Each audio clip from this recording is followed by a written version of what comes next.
Jordan Lesley. Questions for Coach Lesley, Greg? Jordan, I know it's way early to try to get any analysis, but you start with the returning guys. Sort of see anything out of them that may be a little bigger, stronger, faster, understanding? Start with the returns in that analysis. Yeah, I'll start with Lee Koba. Mm-hmm. And you guys have heard me say this about junior college transfers, whether they're 3 for 2 or 2 for 2. There's just always a adjustment period there. You hope it's quicker sometimes than it is, but their first season, usually as a starter, miss a lot. And Lee did well, but there was some learning curve on some things, and I think he's getting through that. And I think it's more about being in a system than it is just being at that level versus this level. So much more things that you see and adjustments, and so he's a guy who's playing faster, seeing things faster. The next one is Aubrey Burks, really kind of the same thing, not as a transfer but as a young player that a lot is put on his plate early in his career. Did the best he could, was better as the season went on, and has obviously through spring and summer been the bright spots. Sean Martin is another one. He just again, young player, starts to trust his strength, trust his body, what it can do. Mike Lockhart's a guy that contributed last year a little, who's making some strides. Andrew Wilson-Lamp is a guy that we've talked about that is taking some time with as much body, one of those longer, thinner guys that is taking some time in the weight room to let that strength catch up with him. When that strength leads to confidence, and you starting to see that. Those are just a few. Same thing, the newcomers in terms of guys that are just getting out there. I know it's early to try to judge them, but you had some OTAs with them. What you see, the guys that are really, especially the transfers that you're probably going to have to depend on. The biggest difference is the experience, and probably the level of experience. Beanie Bishop, Anthony Wilson, even a guy like Tyron Bradley played a lot of football, and so whether they're obviously playing catch up on a couple of things schematically, just athletically, you see some things that can really, really help us. This time last year, you were basically filling your roster with people that got picked off through the portal and the NIL and all that. This year, you seem to be supplementing it instead of just filling in spots. Are you in a much better place there in terms of what you have personnel-wise than where you were sitting here last year? Yeah, as Coach Brown has his opinion. I have my opinion on what how you view the portal. I think that when you have a plan, and you have time to go through and evaluate and execute your plan and what you're looking for, that obviously makes it different. We didn't have that last year, and then that was what it is, and so yeah, I feel much better going through the process that way than we did before. So you talked about last year in the secondary, a lot of inexperience to kind of deal with. Is there a different sort of challenge this year where you've got 4 transfers in that have experience? Is the challenge now just getting them to mesh together? Yeah, you got to whenever their timeline is to get here, then that's the time you've got to get them up to date on your schemes and what you're doing. You hope it's sooner than later, but if it's later, you got to find a way to get it across. I think it really goes back to your evaluation of the player. If I go back 3 years ago, Tony Fields got here the second week of camp and was a defense, all Big 12 player. So, I think it really just, how can you get what you're trying to get across and talk to the guys, and obviously sometimes you have to simplify some things and play catch up. Some are faster than others, but it is a challenge. But you got to, it's just what college football rosters are now, and so you got to adjust to it. Is it kind of nice that Montre was able to get here so early and kind of get used to it in spring, and then now he's it's just like getting a high school player a semester early. They're going to probably have a chance to contribute faster than a guy that gets here in June or July. Experience is is the best teacher. Scheme and system play a role in that, or are you just looking for the best guys that athletically fit what you're doing when you're looking for that? I mean, like Here's my take on that is you go find the best football players you can find, and it's your job to make the scheme fit them. That's everybody will go around and say I'm this defense, or I'm this offense, or this. You got to go out and find good football players and make it fit. Otherwise, if you just go off intangibles, it's square peg in a round hole a lot of times. So, do you have any thoughts? Coach Brown talked a lot about using motivation of being picked last. Do you have any thoughts on just even the comments that have been made nationally about the size of the defense in particular and things like that? Do you use it at all as motivation, or just? No, I don't even think about it. None of those people that vote, write, are at our practice or our workouts or our OTAs. I think nothing about it. We have our ways. Our guys are aware of it. Our coaches are aware of it, and I'm aware of it. Has no bearing on anything that we do as far as getting ready for a football game, practice, meeting, or anything. All right, because it's no more than an opinion. That opinion is based off something that nobody inside this building thinks about, and that's last year. So if there's any questions anymore about last year, you have to ask somebody outside here, because we don't think about it. Will linebacker position for you guys, obviously not a lot of experience coming back there. Your thought of that? Would you have any chance of moving Lance Dixon back there, or are you satisfied with him where he is? I mean, there's always that that possibility because he's played the position. I think for Lance's skill set, what we're doing with him really is an advantage for him, advantage for us. It really plays for both sides. I think Will linebacker is coach has been open about it. I've been open about it. It's the question mark. But we got some pieces in there that are we're putting them under some pretty tough evaluation over the next 20, 22 days, whatever it is, to figure out who our guy is there, what our rotation is going to be there. And we'll know that probably sooner than that, but we don't know it now, and that is something that's a really, really tough competition right now. But we got some guys that we like. The process you'll have gone through of identifying, getting back to some fundamentals, emphasizing those basics and everything. Do you learn some things in that process from players that point to, hey, I can use this guy a little bit better, or maybe this guy fits a little bit better in this situation? Yeah, I mean, I think one thing that we went back to basics was each of those guys, and I don't know if anybody specific. I'm not really talking about anybody specifically, and maybe you are, maybe you're not. But it's showing them, good versus bad every single day. And I think anybody gains confidence from seeing themselves doing something right over and over and over, but they also have to learn from when they do something wrong.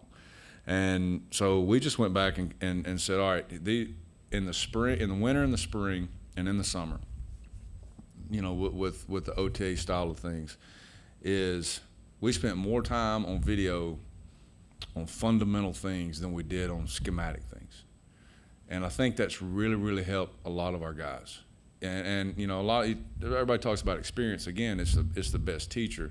And you can go back to game film and show obviously a ton of negative and then some positive. And then as it goes throughout the winter and the spring, you're able to show them growth on things that are simple. And when you get away from that, and there's all kinds of reasons that fundamentally, had to, kind of, I said that, like I was patching holes, and there's all kinds of reasons you get away from it. None are important. We just went back to it and simple things and showing them positive, showing them negative all the time, way more than we do, blitzes or all kinds of exotic schematics. Like, none of that's important. It's really, really helped a lot of our guys, and a lot of those guys that were second, third year players, transfers. What we make important is what they see as important, and so that's really, really helped us. Hope that answered your question. Other than Sean, is anybody on the D-line kind of standing up, your two friends? Well, I mean, if you give me 5 to 10 guys that'll play like Eddie V, I'll take that. I'll take that all day. You know, I think that we've got some really a different type, but we got a couple nose guards. Fatorma, Hammond Russell, like those are guys that we've had some explosion and power there. I don't know if we've ever had the strength and the size that those two guys have. Really impressed with them so far. Day Hawkins is a guy who's really changed his body in a short amount of time. Not necessarily weight, but really kind of muscle distribution. Has made himself a more powerful individual, and those are a couple guys so far. Now again, we're in Jersey, so we'll see. What have you thought of Tommy so far? Tommy is a guy who's obviously adjusting one school, one scheme to the next. You know, Tommy's a young player, you know, and we were in it real deep in his recruiting out of high school, and you know, he's a guy who's obviously learning. He is a guy who was more of an outside backer in high school and transitioned into the defensive front, playing a number of different techniques and positions. Tommy's really smart. He's really quick on the uptake, and he's a high effort guy, and that's in everything he does. That's in weight room, that's in film study, that's on the practice field. So a guy like that has that body type, it won't be long, and he'll be dependent upon this year. What about Hurd? What have you seen so far? Exactly why you go recruit a guy like that. And he's exactly what we thought he was. He's one of our best natural pass rushers. Just has a knack. Is a lot savvier than you think that he would be as early in his career in coverage. And he just, you know, I think he had a pick today on the tip ball, and really just off reaction. He's going to be a really good player for us. So there's a role for him right away, just for his ability to I rush believe back. so. Yeah, I mean we won't know. I mean, Right. Put the pads on a couple weeks, kind of see, you know, where you go, sub packages and stuff like that. But he is, like I said, he's natural. He's natural pass rush movements. Has a knack to feel and react to the pocket. Like, I don't know that for sure, but I'm pretty sure there will be. Is there anybody else is there anybody else on defense that you feel like hasn't been mentioned as much that maybe could either take a jump or could stand out this season that you've noticed?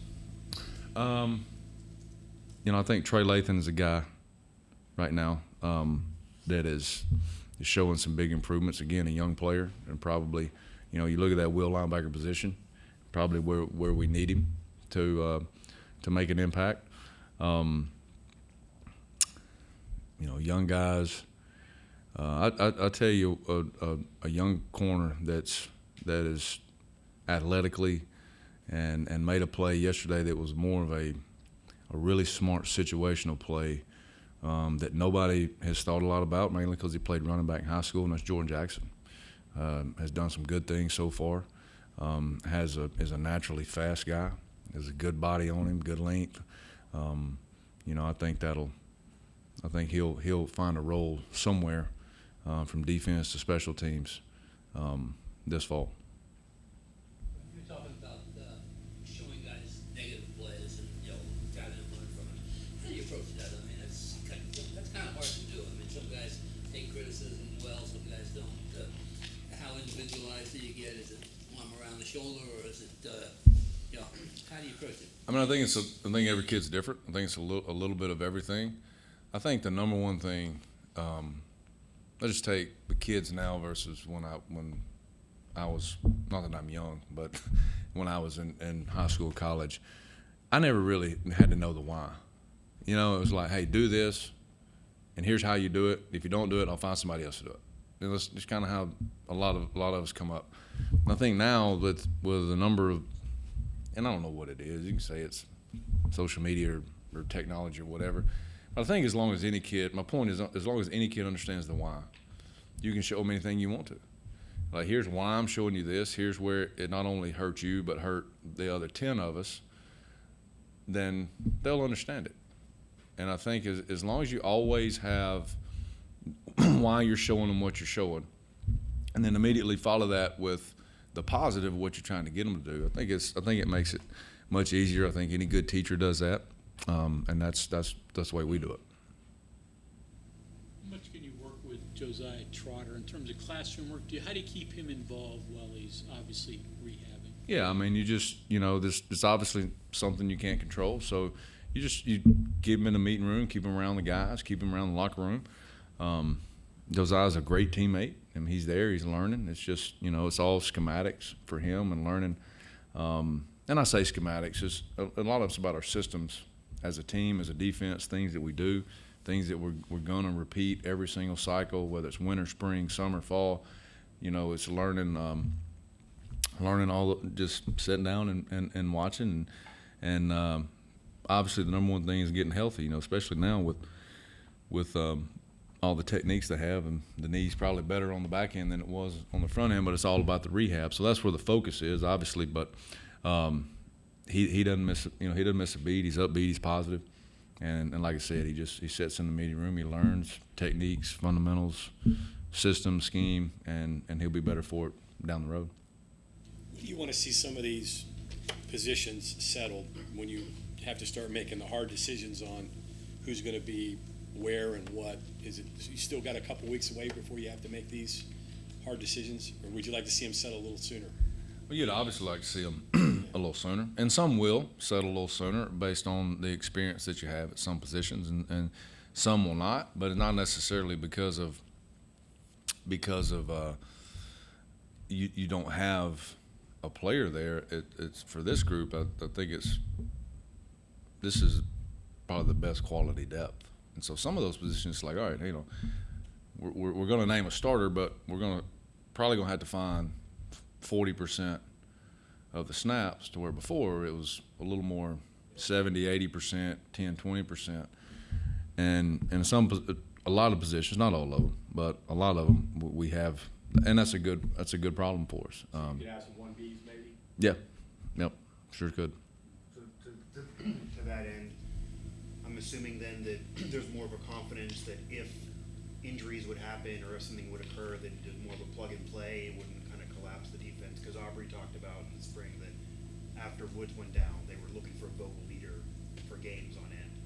Right. That might be avoidable this year then? I mean, you like to think so. You're not going to know till you get into a game, and that's something that you can only put them in situations in practice to see. If that's the case, again, like Aubrey, who's now more of that guy, was obviously in a situation last year where it wasn't that guy. Well, that's just experience, right? So now you have 3 or 4 of them across the back, including Lamp, Montre Miller, and Beanie Bishop, and guys that have played a lot, that have been in good systems, and so the short answer is yeah, you do. But you will not know for sure, and I hope it doesn't happen. But if it does, right now I would feel better about it. But you still don't know.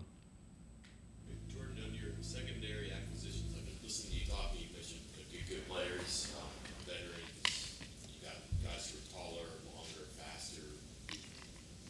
Was there like a primary quality or a set of qualities that you're looking for as you're trying to overhaul or improve the secondary? Yeah, I mean, I think we kind of went back.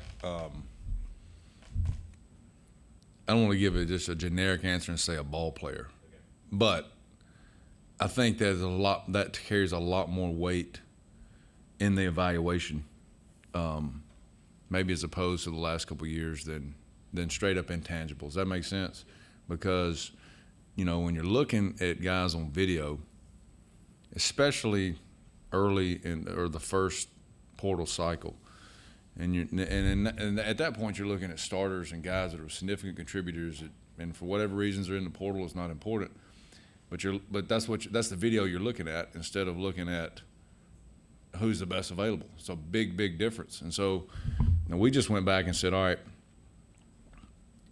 can the guy track the ball in the air? Can he find the ball on the ground? And that's probably the easiest evaluation you can do. But that has been better to us than some of the other things, whether it's length, height, speed, all those things everybody looks for. And not that you're not looking for that too, but I think that good football players was probably the number one evaluation for us.